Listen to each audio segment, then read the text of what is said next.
নমস্কার, বাংলার মুখ চ্যানেলে আপনাকে স্বাগত জানাই। সোমবার সৃজিত মুখোপাধ্যায়ের সত্যি বলে সত্যি কিছু নেই ছবির শুটিং করছিলেন ফাল্গুনী চট্টোপাধ্যায়। পদাতিকের প্রচার, টেক্কার পোস্ট প্রোডাকশনের মাঝেই নতুন ছবির শুটিংয়ে ছিলেন সৃজিত।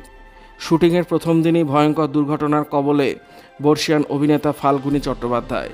তাঁর উপর আচমকায় ভেঙে পড়ে কাঁচ, সারা শরীর রক্তাক্ত, জামা ভিজে রক্ত বইছিল।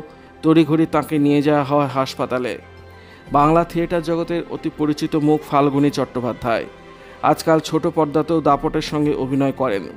তার আরও একটি পরিচয় আছে, অভিনেতা আবির চট্টোপাধ্যায় তাঁর সুযোগ্য পুত্র। বাবার আহত হওয়ার খবর বন্ধু পরমব্রত মারফত পান আবির। সেই সময় তিনি জিমে ছিলেন, তড়িঘড়ি হাসপাতালে পৌঁছান। সত্যি বলে সত্যি কিছু নিয়ে সেট থেকে রীতিমতো পাঁজগলা করে হাসপাতালে নিয়ে যাওয়া হয়েছিল অভিনেতাকে। তার ডান হাঁটুর নিচে দুটি সেলাই পড়েছে।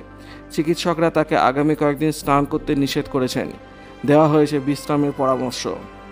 চিকিৎসার পর আপাতত বাবাকে নিয়ে বাড়ি ফিরেছেন Abir. The show must go on. অভিনেতারা মনে প্রাণে এই মন্ত্রেই দীক্ষিত হন।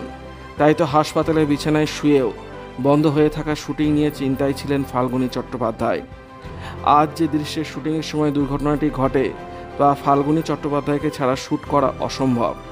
ছবির স্বার্থে আগামীকাল যথাসময়ে সেটে যেতে বদ্ধপরিকর ফাল্গুনী চট্টোপাধ্যায়।